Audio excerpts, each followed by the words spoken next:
Hello guys. So mag-share ako sa inyo ha. Share lang ba. Kung mga sa dagon siguro kamo naka-experience pud mo ani sa inyong mga kabataan, di ba? So mga gagmay pa sa una, so mga barkada, mga tropa nimo, friends nimo, mga kababata nimo, magsigot-sigot mo kung asay hadlok ang simenteryo ba daw o ang simbahan.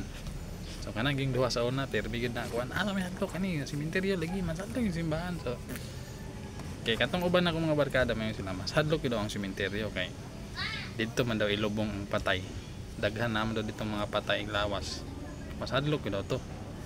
Ang uban pud may pati mas hadlok ang simbahan kay diha gyud nabisahan, diha mabilin ang kalag, ang espiritu lagi daw.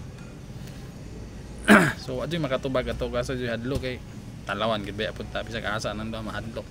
Karon nako na realize pag dako nako wala dai sa duha ang hadlok, di ba?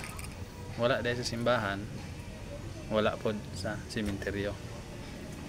Ang tinuod dai nga hadlok kana ganing dugay na kayong panahon niya na imo kalitog pangumusta sa imo, kana dai may hadlok kayo kay sunod ana basig na kay kuan diha ako lang iuli karong sunod bulan mo din hadlok.